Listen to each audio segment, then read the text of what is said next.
Pentadbiran Trump memberikan Republik Islam cuti seminggu untuk pengebumian Khamenei. Jadi sementara rundingan sedang dihentikan seketika, mari kita dengar apa yang sebenarnya telah dikatakan oleh rejim itu. Pembunuhan demi kemahakuasaan Man Amigo. Maramigo. Hasad Akush, Imam Ahmadiyah. Kenapa tak bunuh? Itu memalukan kita. Jika kita tidak membunuh pembunuh itu dengan segera, demi darahmu, pembunuhan itu menjadi tanggung jawab kita. Dengan kekuatan ilahi, Varamin adalah pencetus kebangkitan kita yang ke-15. Dan wanita-wanita beraninya telah memutuskan insya-Allah untuk menyediakan satu ganjaran bagi sesiapa yang membunuh Trump atau Netanyahu. Ganjaran itu dari lelaki dan wanita Varamin adalah 100 kilogram emas. 100 kilogram emas. 1 kilogram. InsyaAllah tidak lama lagi berita ini akan sampai kepada rakyat Iran bahawa Trump atau Netanyahu telah dibunuh. Jadi, Anda dengar sendiri, 100 kg emas untuk sesiapa yang membunuh Netanyahu atau Trump. Jadi, mereka benar-benar telah mengubah cara mereka di sini. Seperti yang Anda boleh lihat. Saya tahu, kita juga ada klip Muhammad Ghalibaf yang merupakan ketua perunding sekarang, juga Speaker Parlemen Republik Islam, yang berkata begini tentang kononnya konsesi yang diberikan oleh Republik Islam. Tuntutan darah imam kami adalah kebebasan Al-Quds. Sama sekali tidak ada akses ke laman-laman yang telah dibom dan rosak. Kami tidak tahu itu adalah undang-undang. Kami telah bekerja dengan bermaruah demi Allah. Ini adalah bukti kekalahan Amerika. Bukti bahwa Amerika telah dikalahkan. Nah, itulah dia dari mulut ketua perunding untuk Republik Islam. Nampaknya tidak begitu baik. Sudah tentu, satu penafian yang jelas terhadap apa yang Amerika Syarikat dakwa secara terang-terangan akan berlaku, bahwa mereka akan membenarkan para perunding ini masuk. Juga adegan-adegan mengerikan dari upacara pengebumian yang melaungkan mati kepada Amerika. Nampaknya keadaan tidak berjalan lancar untuk Amerika Syarikat dalam rundingan ini. Apa pendapat Bellamy tentang apa yang telah kita lihat setakat ini? Maaf. Saya sudah hilang harapan terhadap apa-apa yang masuk akal sekarang.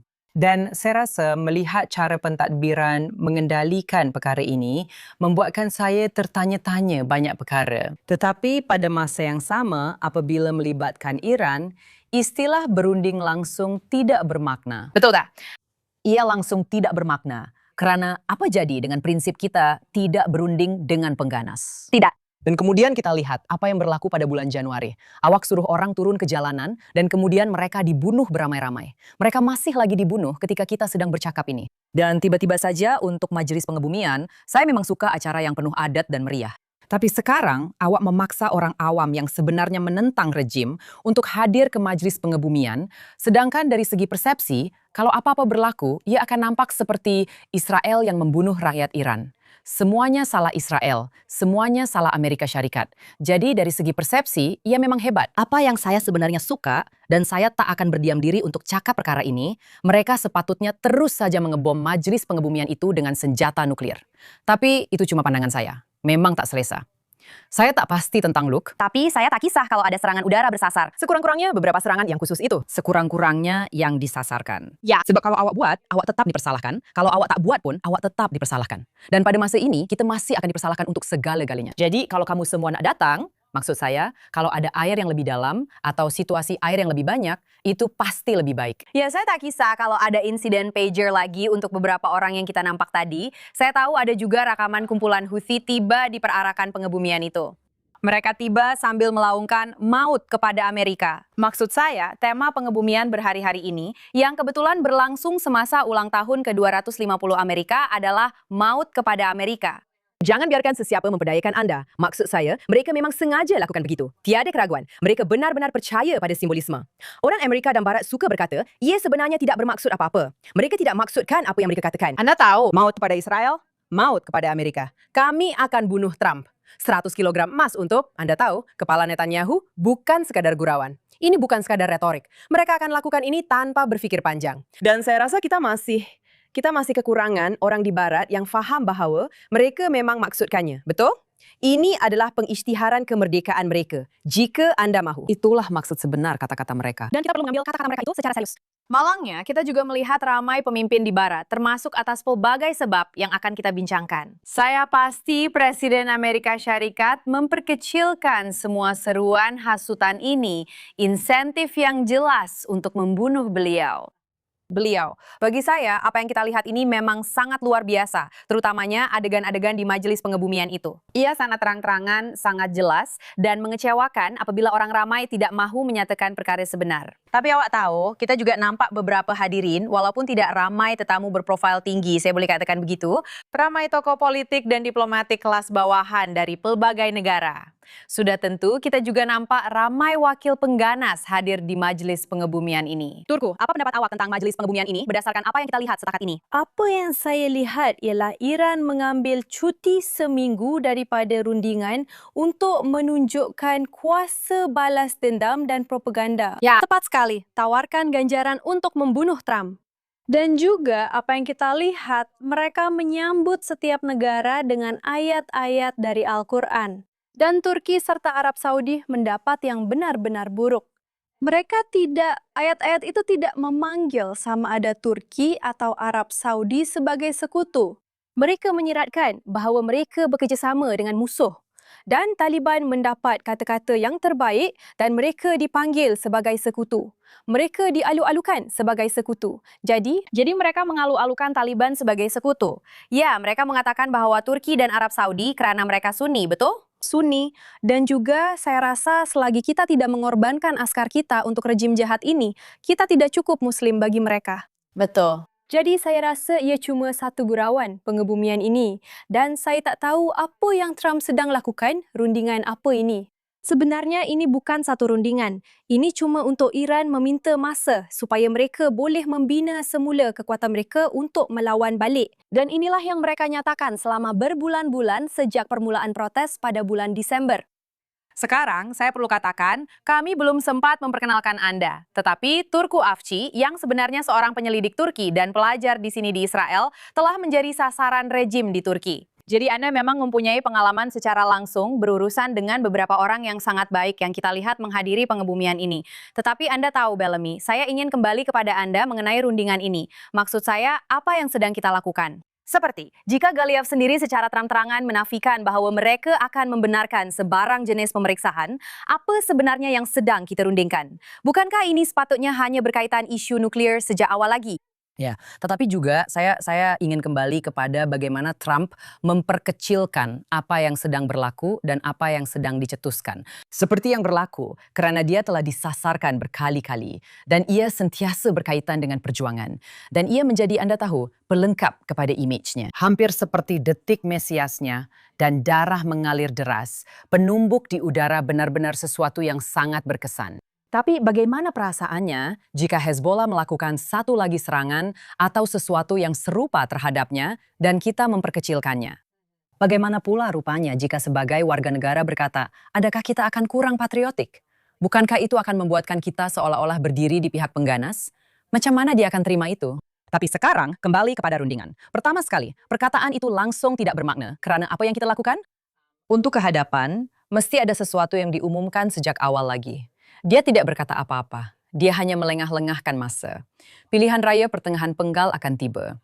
Banyak perkara sedang berlaku. Dan dari segi penyokong asas tidak gembira dengannya. Dan penyokong asas, seperti yang kita lihat apa yang telah berlaku dengan golongan kiri, juga di sebelah kanan, ramai orang benar-benar anti-Israel. Dan ia bukan keseluruhan kelompok penyokong teras Republikan, tetapi orang-orang yang benar-benar penting dan yang mempunyai keuangan yang kukuh, sebenarnya tidak mahu terlibat dengan Israel.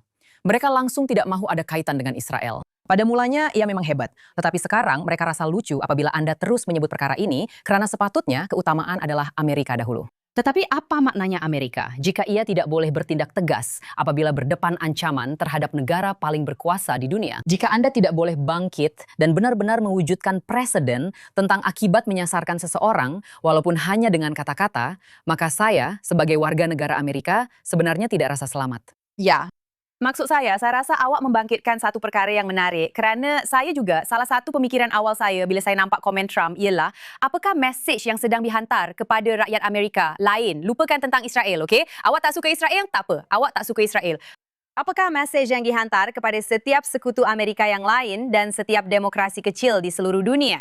Ia tidak penting apa yang dilakukan oleh Republik Islam. Ia tidak penting apa yang dilakukan oleh Rusia atau China atau Korea Utara atau mana-mana pemerintahan diktator ini. Presiden Amerika Syarikat, pemimpin dunia bebas, tidak akan melakukan apa-apa. Bukan itu sahaja, dia akan memanipulasi seluruh dunia dan memberitahu mereka bahawa sebenarnya semuanya baik-baik saja walaupun jelas sekali tidak. Maksud saya tidak tahu, mungkin kerana pilihan raya pertengahan penggal. Saya tahu jika dia kehilangan Dewan Perwakilan dan Senat, dia akan menghadapi kesukaran besar berkaitan apa sahaja agenda yang dia ada. Tapi maksud saya, itu pun bukan sampai bulan November. Masih lama lagi, memang lama. Dan seperti yang kita tahu, semakin lama perkara ini berlarutan di Republik Islam, semakin ramai orang mati. Setiap hari ada lebih ramai rakyat Iran yang mati. Maksud saya, Sosyana, apa pendapat awak? Apa yang sedang berlaku dengan rundingan ini? Apa sebenarnya matlamat di sini? Jadi saya rasa awak telah membuat satu poin yang sangat menarik. Dan itu adalah, ia bukan sekadar apabila kita memperkecilkan ancaman Iran, rejim itu sendiri, betul? Apabila kita memperkecilkan, kita kata, awak tahu, apabila kita tidak bertindak balas terhadap sesuatu yang jelas, apa? Dia mengupah orang untuk membunuh dia. Itu yang mereka lakukan, kan? Ya. Jadi, apabila Anda tidak bertindak balas, Anda melakukan dua perkara. Pertama, Anda memperkecilkan diri Anda. Tetapi, Anda juga memperkecilkan ancaman yang mereka bawa. Dan saya rasa itulah yang telah berlaku sepanjang masa. Jika orang ramai tidak faham bahawa rejim Iran adalah peneraju dunia dalam keganasan melalui proksi oleh mereka sendiri dan terhadap rakyat mereka sendiri, maka apa yang kita akan capai di sini? Bagi saya, rundingan itu hampir menjadi perkara kedua kerana dengan memperkecilkannya, anda juga memperkecilkan, seperti yang anda katakan, kedudukan Trump dan ancaman mereka kepada dunia. Dan saya rasa anda sedang melakukan dua kesilapan sekaligus. Dan kemudian rundingan itu, pada ketika ini, saya tidak tahu sama ada Trump ada sesuatu yang disembunyikan atau apa rancangan beliau, jika beliau ada rancangan atau jika ia akan berubah. Tetapi saya tahu bahawa pada masa ini sangat berbahaya untuk tidak mengambil beliau secara serius dan tidak bertindak balas seolah-olah mereka memang ancaman sebenar. Dan saya rasa itu satu masalah besar.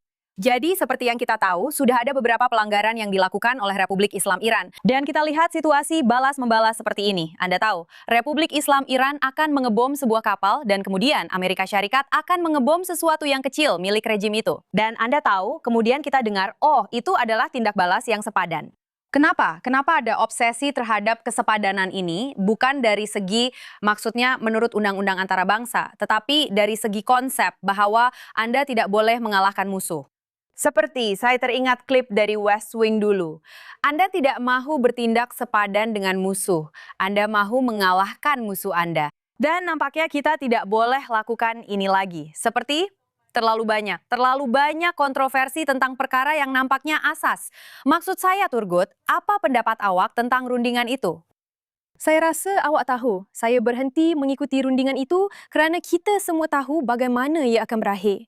Sejak dari awal, malah sebelum perang bermula, kita tahu ia sia-sia. Dan Iran langsung tidak akan mematuhi mana-mana perjanjian yang mereka tanda tangani. Dan inilah yang mereka umumkan kepada TV negara mereka, kepada TV antarabangsa. Jadi saya tidak tahu kenapa dan bagaimana Trump mempercayai mereka dan membiarkan perkara ini terus berlaku. Saya rasa kita akan lihat, tapi saya rasa saya tahu apa yang akan kita lihat.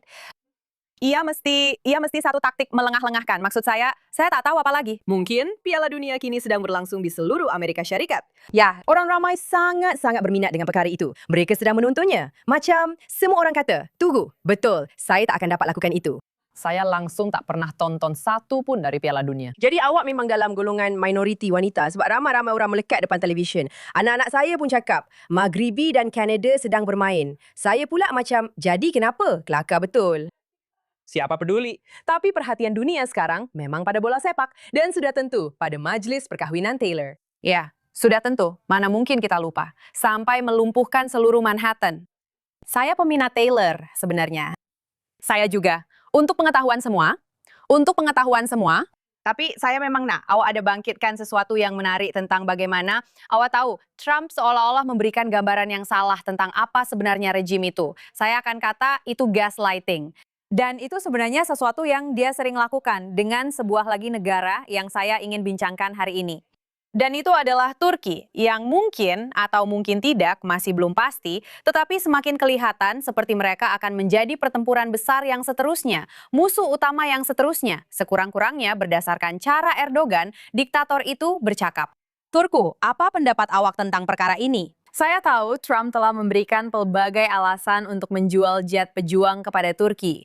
Sesuatu yang sebelum ini mereka elakkan. Ya, sangat membimbangkan. Kita lihat ramai ahli Kongres dari pihak kanan dan kiri menyuarakan keraguan tentang perkara ini. Ini bukan rejim yang baik. Maksud saya, apa pendapat awak tentang situasi ini? Selain itu, Trump tidak berhenti memuji Erdogan dalam setiap ucapannya. Dan pelik kan? Betul. Dan saya rasa Erdogan juga membuatnya gembira. Ada beberapa perjanjian antara mereka. Juga, seperti yang Anda tahu, Turki menonjol semasa perang dengan Iran. Saya rasa Turki lakukan apa sahaja yang Trump minta mereka lakukan, walaupun Erdogan kata sebaliknya. Dan saya rasa apa yang kita lihat daripada pegawai Turki sekarang lebih kepada propaganda Turki kerana mereka sedang berubah menjadi negara yang sangat tidak demokratik. Dan kita sedang menjadi sebuah negara Timur Tengah dunia ketiga dari segi kebebasan bersuara dan demokrasi. Dan saya rasa mereka lebih berminat untuk menyebarkan propaganda mereka kepada dunia. Kerana mereka melihat ia membantu Iran, rejim di Iran. Kerana mereka melihat walaupun mereka membunuh rakyat mereka, mereka melanggar segala jenis hak asasi manusia terhadap rakyat mereka hanya kerana mereka menentang Israel. Mereka mendapat sokongan daripada golongan kiri barat. Dan ini juga saya rasa apa yang mereka cari. Dan kita dapat lihat dari TRT World, satu lagi warisan. Kadang-kadang juga Jane Kruger, mereka cuba menunjukkan Turki sebagai satu-satunya negara bermoral yang menonjol. Dan itu adalah TV kerajaan. Ini adalah TV yang ditaja oleh kerajaan. Tepat sekali. Tepat sekali. Bila saya menonton TRT dalam bahasa Turki, saya rasa seperti menonton TV rejim Iran. Inilah propaganda yang mereka lakukan. Dan saya terfikir, Turki mempunyai lebih daripada 24 kemudahan dan pangkalan gabungan Amerika dan NATO. Jadi, apa yang kita lakukan? Kita di pihak siapa? Dan dasar luar negara jenis apa itu? Saya rasa itulah yang wartawan Turki patut lakukan apabila mereka bertanya soalan kepada Menteri Luar Negara kita. Mereka perlu menyoal beliau tentang dasar luar negara kita. Kita di pihak siapa? Apa yang kita lakukan? Dan saya rasa sekarang ia hanyalah propaganda dan sejenis usaha membersihkan imej rejim hari ini. Baiklah, Anda tahu, Anda sebut tentang Menteri Luar Negara. Siapa namanya? Hakan Fidan, Menteri Luar Negara Turki, yang telah membuat beberapa kenyataan yang agak kontroversi. Kami sebenarnya ada satu klip, mari kita lihat. Israel bukanlah masalah Turki sahaja. Bukan hanya isu Tuan Presiden kita sahaja. Tuan Presiden kita keluar dan berkata yang salah tetap salah. Dia menamakan perkara ini. Ia lebih baik daripada bahasa Jerman asal. Anda tahu. Saya tahu kan, kedengaran. It's better in the original German, you know. Betul-betul seperti sebuah aplikasi. Betul-betul seperti orang lain. Mereka adalah masalahnya. Seluruh umat manusia perlu terlibat untuk menyelesaikan masalah ini. Maksud saya sangat-sangat jelas kemana hala tuju retorik ini. Saya juga rasa sangat melucukan apabila seseorang yang mewakili Turki mendakwa bahwa Turki telah melakukan lebih banyak daripada mana-mana negara lain, malah terhadap Israel. Seperti yang awak katakan, mereka masih coba sekurang-kurangnya bermain di kedua-dua belah pihak ya. Ya, jelas sekali. Maksud saya, ini seperti retorik Nazi. Saya tak rasa betul bahawa Turki langsung tak terlibat dalam perang itu. Terdapat laporan bahawa Erdogan terus pergi kepada JD Vance dan berkata, Anda tahu, gagalkan semua ini. Ada laporan tentang cubaan untuk membawa masuk orang Kurdi, mempersenjatai mereka dan menjadikan mereka sebahagian daripada pemberontakan. Dan mereka, Anda tahu, Turki memang tegas, jangan buat begitu. Sama ada ia benar atau tidak, saya tak pasti. Tapi kalau ada asap, mesti ada api. Pasti ada sesuatu yang berlaku. Saya tak rasa dia berdiam diri langsung. Saya tak rasa, tidak. Tidak, bukan berdiam diri. Tapi saya rasa maksud Anda, dia tidak menyokong Republik Islam. Maksudnya, mereka tidak buat apa-apa karena mereka akan bertindak jika perlu. Ya. Atau sekurang-kurangnya itulah yang dibimbangkan akan berlaku, saya rasa. Jadi kita bernasib baik, mereka hanya menggagalkan. Saya rasa. Ya. Saya rasa perkara paling bijak ialah rakyat Cyprus bersekutu dengan pihak yang betul, supaya mereka boleh membebaskan bahagian utara negara mereka daripada penjajahan yang kini dikuasai oleh orang Turki. Menakukinya akan menghantar mesej yang sangat kuat dan berkuasa kepada orang ramai bahawa mereka mahu duduk semeja dengan siapa yang merupakan pengganas global. Ya, maksud saya, kita juga sekali lagi telah membangkitkan kemarahan rejim Turki dengan mengiktiraf pembunuhan beramai-ramai Armenia. Nauzubillah, kita mengiktiraf pembunuhan beramai-ramai yang berlaku kira-kira 100 tahun lalu, lebih 100 tahun lalu sekarang. Tapi awak tahu, Turki telah bersikap keterlaluan tentang perkara ini selama berdekad-dekad sejak negara modern Turki wujud. Dan mereka telah menafikannya serta memadamkan bukti selama-lamanya. Tapi kita tidak nampak banyak reaksi melampau tambahan daripada rejim Turki sebagai tindak balas terhadap perkara ini. Setiap kali perkara ini berlaku dengan mana-mana negara, mereka bersumpah habis-habisan bahwa mereka akan memutuskan hubungan dan akan ada akibat karena mengiktiraf pembunuhan beramai-ramai Armenia. Dan seminggu kemudian, tiada siapapun bercakap tentangnya. Tapi saya rasa kita sebenarnya mempercepatkan perkara itu. Kali ini kurang daripada seminggu. Ya, mereka sebenarnya tidak bercakap tentang Turki. Di Azerbaijan, mereka lebih banyak bercakap tentangnya kerana Azerbaijan adalah sekutu kepada Israel dan mereka sangat tersinggung. Saya juga menerima mesej daripada beberapa pengikut saya dari Azerbaijan. Tetapi genosid Armenia adalah isu yang agak sensitif di Turki. Sebagai seseorang yang membesar di Turki, saya ingin memberitahu anda. Dan bahkan, anda tahu, untuk anda faham betapa sensitif ni isu ini. Bila saya sebut perkataan genosid pun, saya rasa agak pelik sebab ia seolah-olah dilarang. Dan saya masih ingat, Perancis adalah antara negara pertama yang mengiktirafnya. Masa itu saya masih kecil, mungkin 6 atau 7 tahun dan semua orang berhenti membeli produk Perancis. Dan ia memang isu yang sangat sensitif. Tapi kali ini saya betul-betul semak semua berita Turki dan mereka benar-benar, adakah mereka sudah tidak kisah lagi? Ya.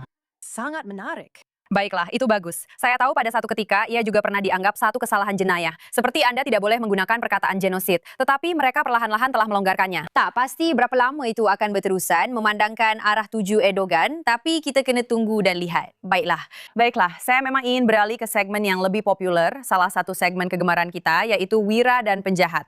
Sudah tentu kita akan mulakan dengan penjahat kita yang mana memang tidak kurang minggu ini.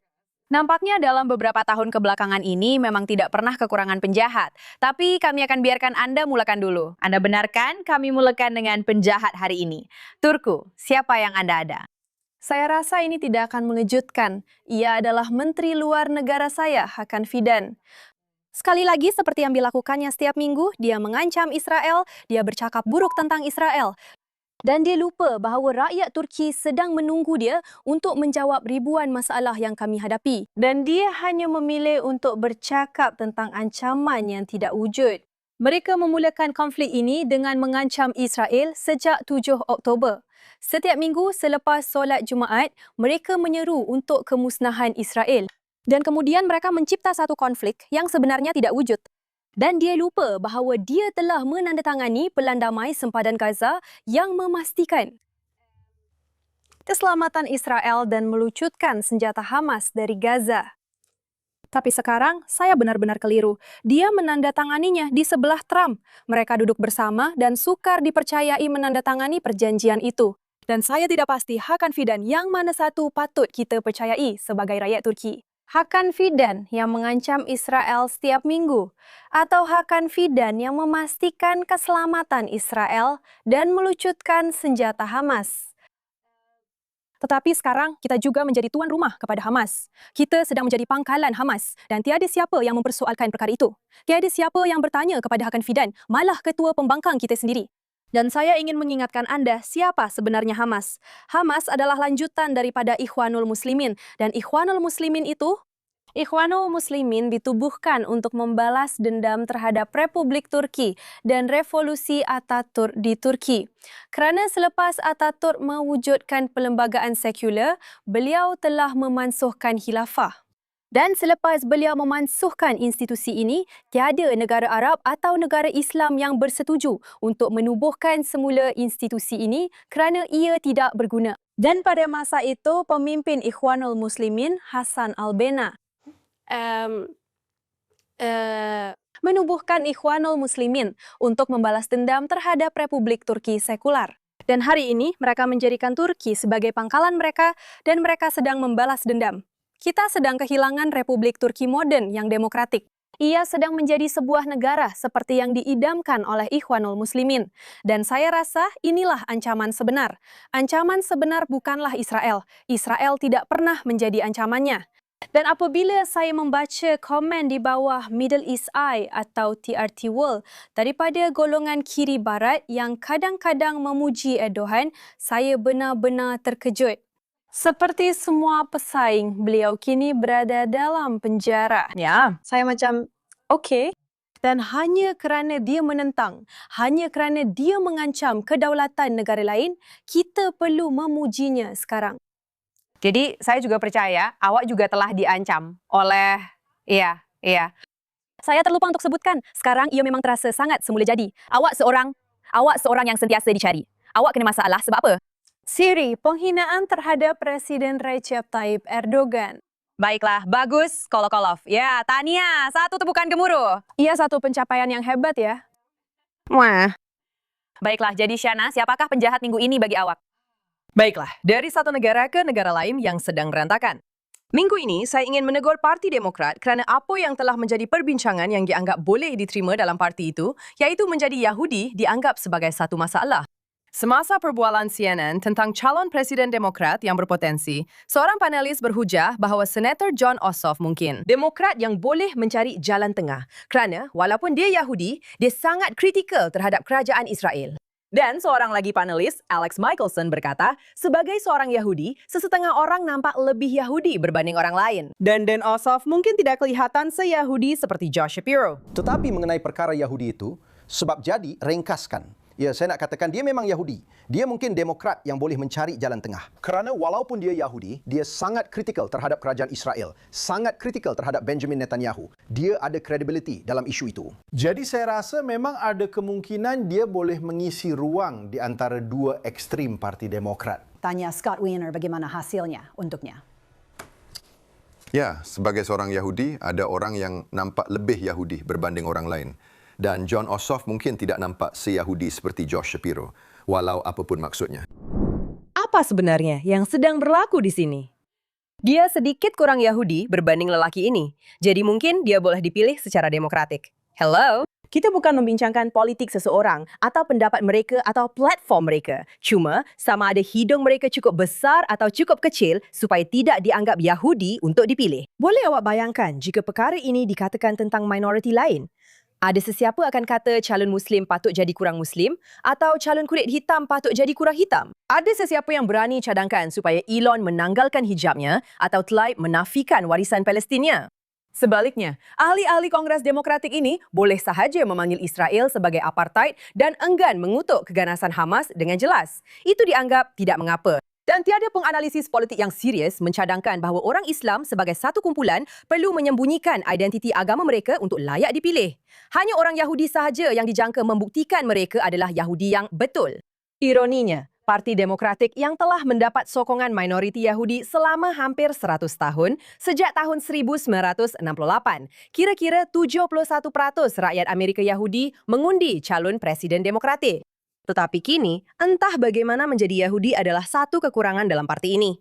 Amerika seperti ini adalah satu amaran besar. Dan sesiapa yang tahu sejarah tahu bahawa apa yang bermula dengan orang Yahudi tidak pernah berakhir dengan orang Yahudi. Amerika, masyarakat anda sedang berpecah di depan mata anda. Dalam masyarakat bebas, penyelesaiannya bukanlah untuk orang Yahudi menjadi kurang Yahudi. Penyelesaiannya adalah untuk menghadapi antisemitisme yang menyebabkan kegilaan ini sejak awal lagi. Tiada rakyat Amerika, tanpa mengira agama, bangsa, atau kepercayaan mereka yang patut disuruh menyembunyikan jati diri mereka. Tidak kira di pihak mana spektrum politik Anda berada, saya merayu agar Anda melihat ini sebagai amaran yang sebenar. Jika Anda mahu menyelamatkan Amerika, kebencian ini perlu ditangani. Anda mempunyai banyak kerja yang perlu dilakukan. Erika, awak memang gak masalah. Ya. Saya dengar apa yang awak cakap tentang Turki dan ia menakutkan saya sebab saya tak tahu semua itu. Awak tahu tak semua itu tentang Turki? Dan ia buat saya rasa macam orang Turki sendiri pun tak tahu. Jangan risau. Terima kasih kerana menyebarkan kebenaran yang mendalam. Dan saya harap rakyat Amerika akan sedar. Ya, saya pun harap begitu, memang pasti. Bellamy, siapa penjahat minggu ini bagi awak?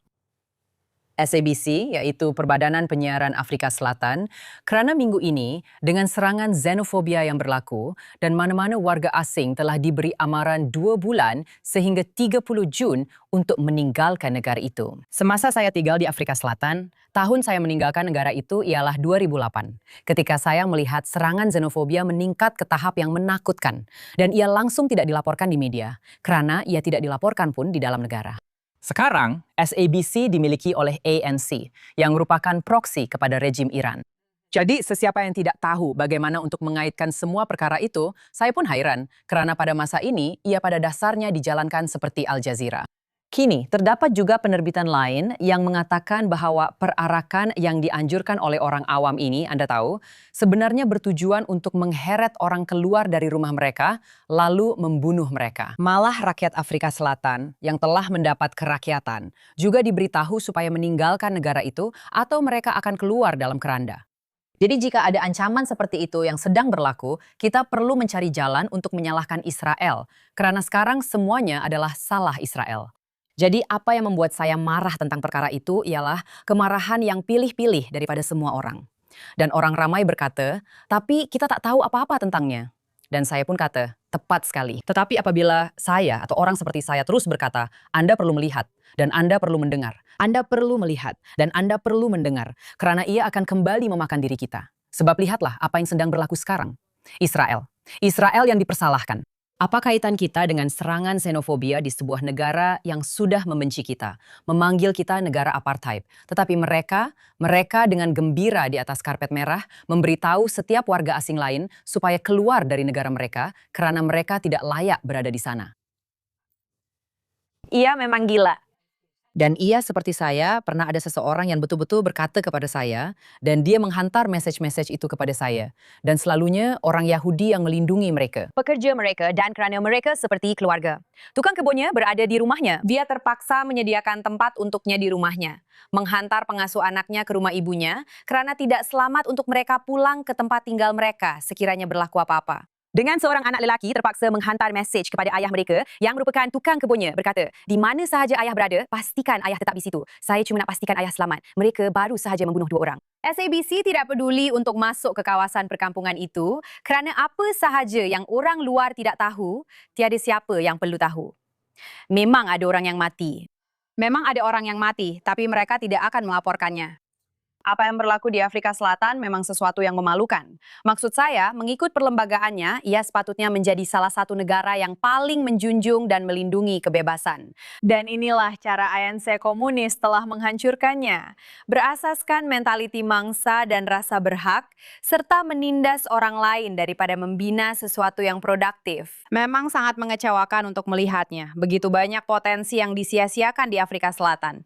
Dan awak memang betul, mereka mempunyai hubungan yang sangat rapat dengan Republik Islam. Bukan sahaja dari segi itu, tetapi juga di peringkat kerajaan. Kita juga lihat Irancell bekerja sama dengan ATN, salah satu penyedia utama MTN Afrika Selatan ya. Saya rasa mereka memiliki saham minority, 49% dalam salah satu penyedia internet utama di Iran yang telah terputus untuk tempoh yang sangat lama. Dan tiada jawapan, tiada kenyataan, tiada apa-apa daripada MTN, tiada komen langsung. Jadi mereka terlibat dalam perkara ini, mereka juga bersubahat dalam semua isu yang berlaku di Iran ini. Ia adalah satu pemandangan yang sangat mengecewakan untuk dilihat. Kita akan menamatkan segmen bajingan ini dengan bajingan minggu ini. Dan Anda tahu, Kamis lepas kita telah menandakan 1.000 hari sejak pembunuhan beramai-ramai pada 7 Oktober itu. Sebenarnya pencerobohan ke atas negara berdaulat Israel dari seberang sempadan Gaza itu. Dan penculikan 251 orang, pembunuhan beramai-ramai, lebih daripada 1.200 orang pada hari itu sahaja. Hari yang amat dahsyat, amat dahsyat, amat dahsyat untuk semua orang Yahudi. Dan mencetuskan gelombang antisemitisme yang masih kita hadapi. Yang benar-benar tidak pernah berlaku sebelum ini sejak zaman, sekurang-kurangnya sejak zaman Holocaust pada tahun 1930-an. Dan saya rasa itulah keadaan kita pada hari ini. Dan saya harus katakan bahwa buat pertama kalinya, pada hari Kamis lepas, saya menonton beberapa rakaman dari 7 Oktober yang saya sengaja coba elakkan sebelum ini. Kerana ia sangat-sangat suka dan membebankan emosi untuk menonton dan melihat kandungan itu. Walaupun saya pernah melihatnya sebelum ini, saya melihatnya secara langsung. Dan sudah tentu, saya melaporkannya dalam berita. Tetapi apa yang paling membuat saya terganggu tentang hari ini sebenarnya bukanlah menonton semula rakaman yang telah kita lihat sebelum ini. Sebenarnya, ia adalah reaksi yang kita lihat dari pihak Palestina dan dari pihak Bebaskan Palestina. Karena mereka menggunakan hari ini, 1.000 hari sejak pencerobohan ke atas Israel pada 7 Oktober, untuk mendakwa bahwa sudah 1.000 hari sejak pembunuhan beramai-ramai rakyat Palestina bermula.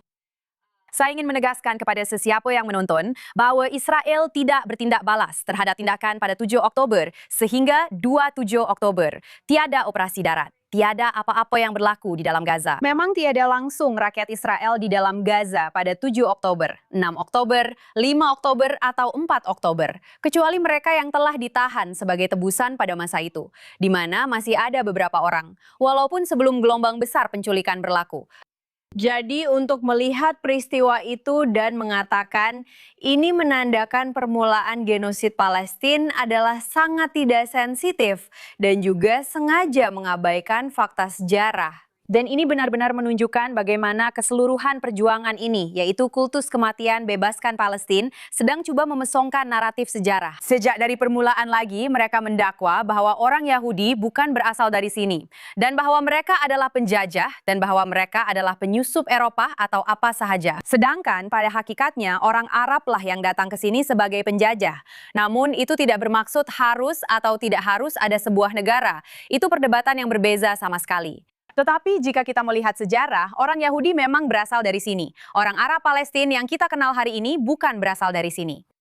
Sekarang, itu adalah fakta sejarah. Dan daripada mengakui perkara itu dan berunding dari sudut tersebut, kita seringkali melihat sejarah diubah-ubah, dan ini tidak berbeza. Mereka akan terus-menerus mengadu bahwa pembunuhan beramai-ramai rakyat Palestina bermula pada 7 Oktober, sedangkan sebenarnya ia adalah cubaan pembunuhan beramai-ramai terhadap orang Yahudi dan negara Yahudi. Dan saya sudah muak dengan penipuan sejarah seperti ini. Saya juga muak kerana tiada siapa yang berani menegurnya. Dan ia benar-benar satu tamparan hebat kepada semua yang terselamat daripada pembunuhan beramai-ramai ini. Kepada tebusan yang telah pulang ke rumah, kepada askar-askar yang berjuang menentang taktik jihadis Hamas di Gaza yang keji dan melanggar hak asasi manusia. Ia sungguh tak masuk akal menabur garam pada luka. Dan saya benar-benar sudah muak dengannya. Jadi semua yang memperjuangkan isu Palestina dan semua yang mendakwa bahwa pembunuhan beramai-ramai rakyat Palestina bermula Kamis lepas atau 1.000 hari yang lalu pada Kamis lepas, saya sudah cukup dengan kamu semua. Kamulah manusia paling teruk bagi saya minggu ini. Memang layak dipanggil manusia paling teruk. Teruk betul. Saya nampak sebahagian daripadanya dan saya rasa saya tak boleh nak cakap hari ini. Saya tak boleh hadap semua ini. Memang tak masuk akal. Macam sekarang, saya sedang ulang baca buku Alicia Robbie. Dan itu buat saya lagi sedih. Sebab bila baca apa yang dia lalui, dia masih memandang penculiknya dengan penuh belas kasihan. Mendidik mereka, bercakap dengan mereka. Dan itulah yang awak akan cakap dari tempat indah awak di Santa Barbara sebab awak tahu membebaskan orang. Jan itu pembunuhan beramai-ramai.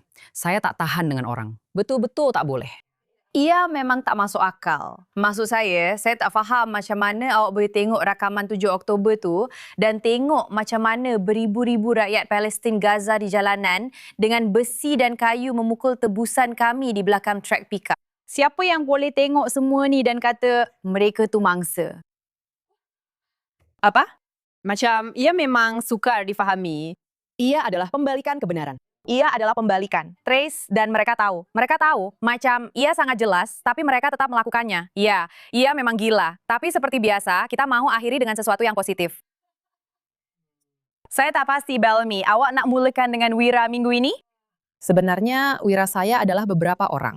Tapi orang utama yang saya nak fokuskan ialah Yuval Rafael yang mewakili Israel tahun lepas di Eurovision. Tapi saya berada di Sukan Maccabiyah. Jadi kepada semua yang datang ke Israel untuk Sukan Maccabiyah, terima kasih, terima kasih, terima kasih. Stadium itu dipenuhi dengan kegembiraan melihat ibu bapa. Apakah Sukan Maccabiyah? Sukan Maccabiyah. Apa yang saya suka panggil ialah versi Olimpik kita sendiri. Okay? Ada obor, ada semuanya. Tetapi untuk melihat semua negara ini datang dari seluruh dunia untuk bersaing dalam pelbagai acara sukan. Dan pada masa saya sangat takut tentang golongan muda dan remaja yang terpaksa menyembunyikan identiti mereka sebagai orang Yahudi. Dan melihat mereka, negara seperti Argentina, Brazil, Zimbabwe, dengan bangganya memasuki stadium dengan bendera mereka. Dan melihat ke setiap arah, menjerit dan berkata, Am Yisrael Chai, benar-benar membuat saya meremang bulu roma. Tetapi apabila Yuval Rafael menyanyikan lagu Rise Up, dia menyanyikan Rise Up oleh Andrade. Dan ia bermula dengan sangat perlahan. Tetapi pada kemuncaknya, walaupun bunga api meletup, saya mula menangis. Saya rasa saya hanya pernah menangis. Saya pasang penggerak untuk tahu bila perlu berhenti menangis. Dan saya buat begitu sendirian. Tetapi saya terus teresa-esa karena saya rasa sangat bangga duduk di Israel, dikelilingi oleh orang-orang yang memilih untuk datang ke Israel, yang benar-benar mahu datang untuk benar-benar berbangga dengan identiti mereka sebagai orang Yahudi, tetapi juga melakukannya di Israel apabila seluruh dunia benar-benar membenci kita. Mari kita jujur, ini bukan sekedar tidak suka, mereka membenci kita. Tetapi itu tidak mengapa, kerana tiada siapa yang bercakap tentang politik atau apa-apa perkara lain di stadium itu. Ia adalah apa yang saya panggil kegembiraan Yahudi tahap maksimum. Ia memang luar biasa, dan saya sudah lama tidak berasa begitu bangga secara terbuka. Tetapi untuk melihat semua orang tersenyum dan merasai satu detik ketenangan selepas, terutamanya selepas 7 Oktober, ia memang benar-benar, saya tidak akan kata ia berisiko, tetapi ia memang masa yang sangat pelik untuk terus bangun setiap pagi dan berkata, awak tahu tak? Kita masih di sini. Kita masih perlu teruskan. Kita masih perlu mara ke hadapan. Dan dia menyanyikan lagu yang sangat membangkitkan semangat. Dan kata-kata itu sangat bermakna selepas segala yang telah kita lalui dan apa yang masih kita harungi. Dan awak tahu tak, saya okey dengan sukan. Kalau boleh, saya memang nak pergi tengok perlawanan baseball atau apa-apa saja. Beritahu saya ya. Saya akan ada di sana, walaupun saya langsung tak faham apa yang sedang berlaku. Untuk sekali ini, saya rasa saya nak pergi tengok perlawanan sukan. Amin, saya terus setuju. Jadi terima kasih kepada dia dan terima kasih kepada penganjur Maccabi dan terima kasih kepada negara-negara yang tidak gentar dan tidak membatalkan. Sebab saya tahu Afrika Selatan terpaksa menarik balik wakil mereka. Hanya ada 3 orang sahaja. Tetapi delegasi utama yang sepatutnya boleh menjadi sesuatu yang sangat bermakna bagi mereka, mereka telah terlepas satu detik yang sungguh hebat dan ajaib. Bukan awak saja, Rafael juga luar biasa. Dia sendiri adalah seorang yang terselamat dari Nova, yang benar-benar terselamat dengan bersembunyi di bawah mayat-mayat di tempat perlindungan maut itu, seperti yang mereka panggil. Pemandangan yang sangat mengerikan. Maksud saya pernah menemu ramah dia sekali, dan ia sangat sukar untuk saya sebagai penemu ramah. Saya terpikir, bagaimana dia boleh begitu tenang sekarang? Tapi dia memang luar biasa. Wow. Kekuatan, ketenangan, dan keberanian dia. Ia memang menakjubkan. Ya, memang. Soshana, siapa wira minggu Anda? Baiklah, wira saya kali ini agak berat para wanita dan saya minta maaf. Tapi saya rasa saya perlu gunakan platform yang saya ada untuk meningkatkan kesadaran tentang perkara ini. Wira saya ialah rakyat Nigeria yang bersuara bagi pihak komuniti Kristian mereka yang sedang dibunuh dan dibantai. Dan saya tahu ini sukar, tapi saya sangat berharap Anda semua dapat menonton ini bersama saya. Kami ada sedikit rakaman tentang apa yang sedang berlaku di Nigeria sekarang. Ini adalah kepulangan, jika saya tidak silap, 15 orang jemaah. Mereka yang tidak dibunuh di gereja telah diculik dan ditahan selama 67 hari. Terdapat laporan mengenai penyiksaan, rogo beramai-ramai, dan kebuluran. Dan saya menonton video ini pagi tadi, dan wanita-wanita ini tidak mampu berjalan keluar dari van dengan kudrat sendiri. Dan saya sangat merasakan bahwa dunia mempunyai begitu banyak semangat, kemarahan, dan rasa marah terhadap genosid di Gaza. Dan saya rasa tiada peperangan yang patut dipandang ringan dan tiada konflik yang patut dipandang ringan. Tetapi perkara ini sedang berlaku sekarang kepada penganut Kristian kulit hitam di Afrika dan tiada siapa yang peduli. Dan ada orang yang sangat terdesak untuk mendapatkan perhatian Trump. Dan sangat terdesak sehingga mereka merayu kepada Israel dan Trump untuk menyelamatkan mereka. Saya rasa kita patut tonton dulu, kemudian kita boleh bincang sedikit mengenainya.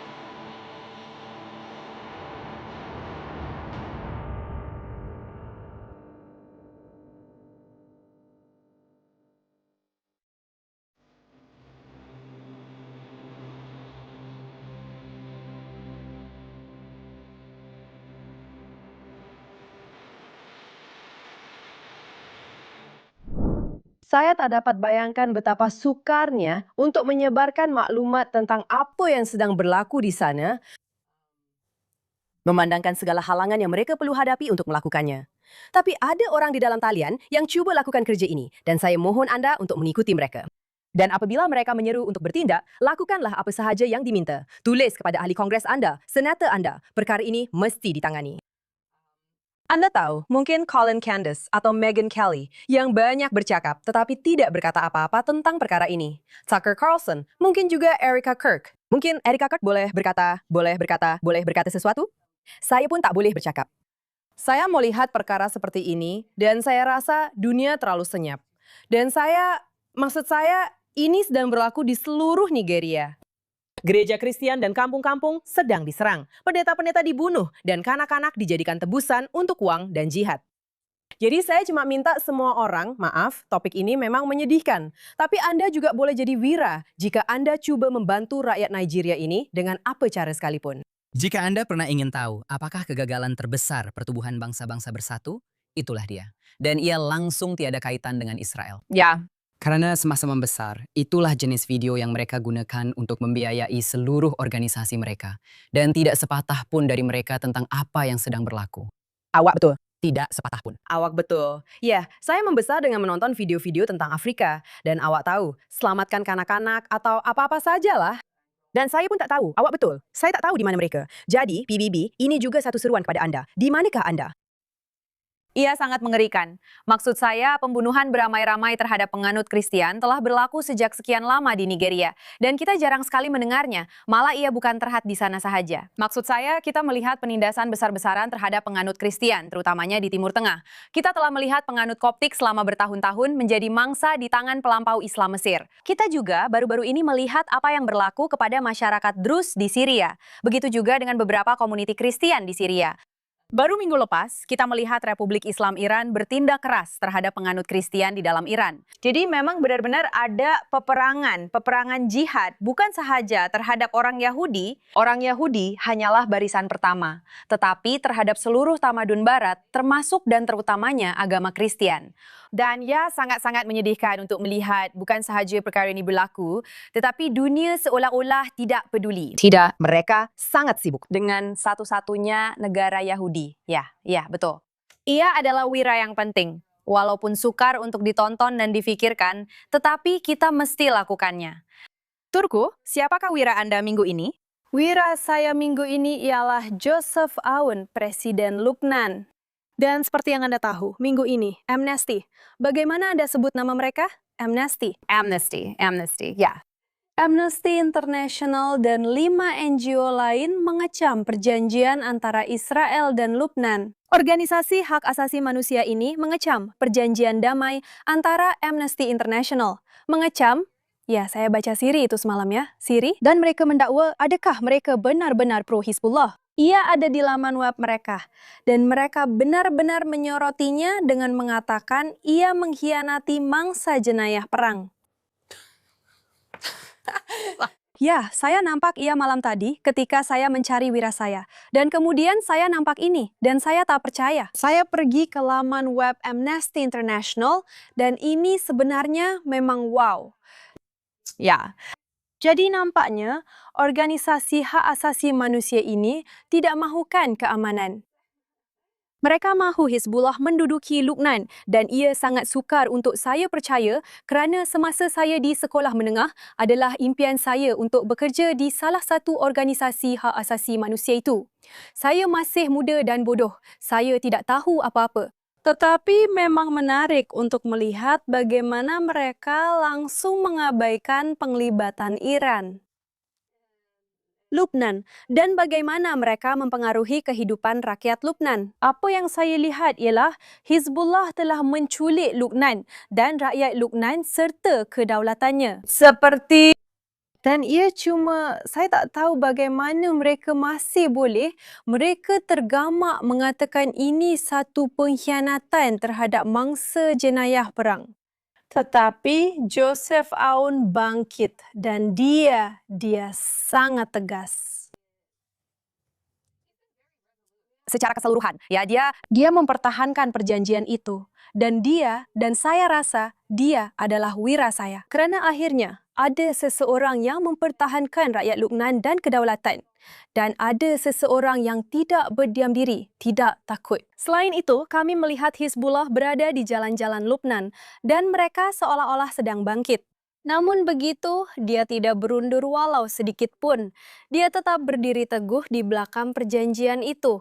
Dan saya berharap dapat melihat keamanan antara Lubnan dan Israel tercapai tidak lama lagi. kita semua berharap begitu ya, bagus. Ya, saya gembira kerana Joseph Ayun sedang berusaha sedaya upaya.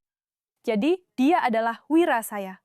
Sangat bagus. Dia seorang wira yang sangat baik. Saya rasa dia juga wira yang dipilih lagi. Kami pernah memilihnya beberapa kali, tapi ya memang betul. Maksud saya dia sangat-sangat teguh. Harapnya ia akan kekal begitu. Perkara ini pernah berlaku sebelum ini di Lubnan, tapi Anda tahu kami berharap yang terbaik untuk kali ini. Akhir sekali, wira saya minggu ini ialah Miss Israel yang baru, Daniel Yablonska, yang sebenarnya adalah kawan rapat saya. Tapi saya tahu ini adalah sesuatu yang saya rasa sebenarnya tahun lepas dia adalah naib juara pertama atau naib juara kedua. Naib juara pertama adalah tempat kedua, ya.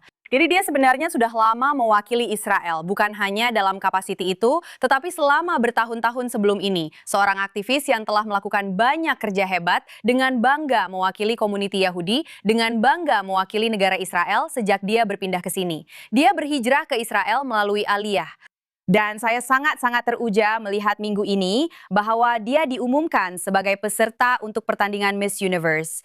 Dia pasti akan melakukan kerja yang hebat. Jelas sekali dia sangat cantik, tetapi lebih daripada itu dia juga seorang yang luar biasa, sangat berbakat dan juga mengangkat semangat semua orang di sekelilingnya. Telah menjadi penyatu hebat untuk orang-orang dalam komuniti Yahudi dan komuniti pro-Israel khususnya. Jadi tahniah, kol hakavod. Kami bangga kerana Anda mewakili kami. Dan kami tahu bahwa Anda akan mewakili negara Israel dan seluruh komuniti Yahudi global dengan sangat baik. Saya sangat gembira mendengar bahwa Daniel Yablonska ialah Miss Israel 2026 yang baru. Jadi, dialah wira saya minggu ini. Dia memang hebat. Kita mesti menjemput beliau sebagai host di sini suatu hari nanti. Tetapi dengan itu, kita tamatkan untuk minggu ini. Kita juga akan ada episode khas minggu ini secara jarak jauh bersama Fleur Hassan Nahum yang kini berada di Amerika Syarikat. Jadi, nantikan episode itu lewat minggu ini. Buat masa ini, terima kasih kerana menonton Jnas TV.